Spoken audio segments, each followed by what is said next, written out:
my dad had terminal cancer. He had pancreatic stage 4, and he was always a super healthy guy. He was like marathon runner, like ate really healthy and everything like that. So it just came as a real shock to everyone. Yeah. And so I wasn't sure what exactly I was going to do or what I should do, if I should kind of take a break from school, take a break from work to be with him. But I felt like God wanted me, and my dad also wanted me to continue to, pursue my path and to not derail my life. And so I was like, all right, cool. We'll go out here and we'll do our best, and, just kind of live what he's taught me. And kind of that's a part of his legacy, I think, is just, being military. It's like you just kind of grin and bear it, and you get through, kind of a deal. Man. Yeah. And that definitely, like you said, it was a tough time that, like, unfortunately, none of us probably had empathy for what you were going through. We didn't know, I mean, because we're young, and that's one thing I've learned is, like, when, at least for me, I didn't really think about other people, unfortunately, when I was younger. And I probably should have talked to you a little bit more about it. But did you kind of feel alone, like, at that time? Surprisingly, no. I felt very much strengthened by God. I think there was a lot of miracles happening in the background, and in the scriptures we learn about angels to bear us up, and there was definitely a lot of angels on both sides of the veil. I had a lot of good friends and family that reached out and supported me as well. Yeah. And like I said, that I love hearing that, and that makes me happy, man. And that's one thing I've learned as I've grown is, like, man, everybody's going through something, right? And there's always somebody to fast for. There's always someone to pray for, to look inside yourself always and be like, what? Like, oh man, life is so hard. Like, that's just not what the gospel of Jesus Christ is about, right? It's about, like, loving others and serving others. And, that's so, I'm sorry if I wasn't, more aware of that, man. I'm sorry about that. You're good, man. No, you guys were actually, look back on those times as really, really awesome times. And, I think you and the whole team was like a family to me away from home. It was awesome. For sure. Well, remember that dance competition we had? Is that Corpus Christi? That was the second year, wasn't it? I think so, yeah. Or actually, yes, Corpus is the first year, yeah.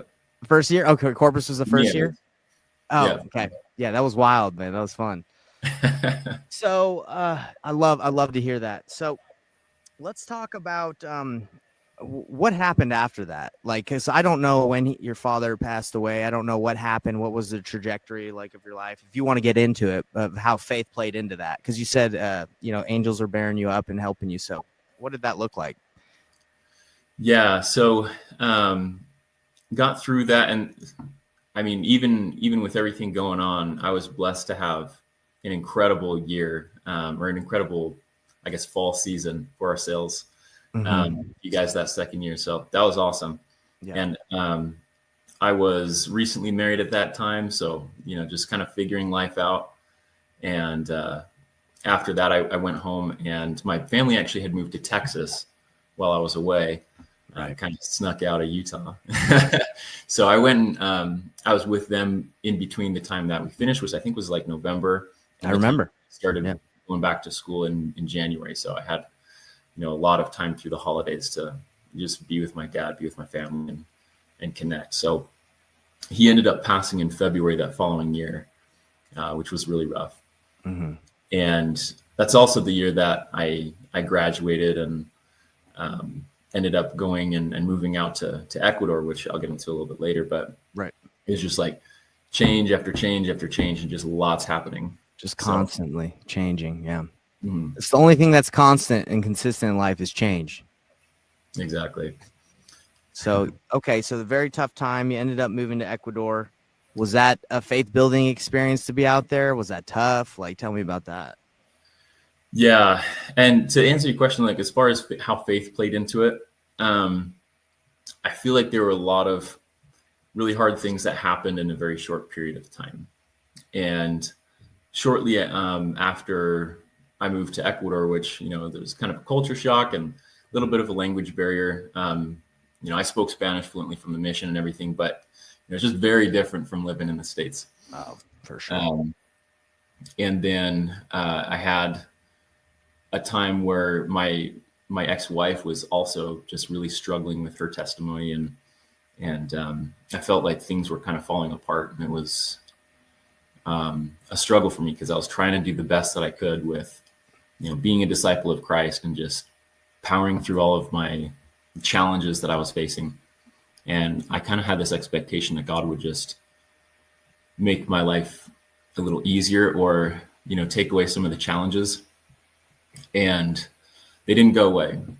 But I don't think it's something that I haven't realized until just recently, that I have been relying a little too much on outcomes rather than my transformation and kind of the reason why we're all here. Yeah. But at that time, I still was just like, all right, well, I'm still going to be faithful. But in the back of my mind, I had this expectation, life's going to get better. Life's going to get, the challenges in my life will eventually go away if I just keep on the path, kind of a deal. And you're saying, unfortunately, it didn't go away. Right. Yeah. And I mean, sometimes God blesses us with miracles in unexpected ways, and that's awesome.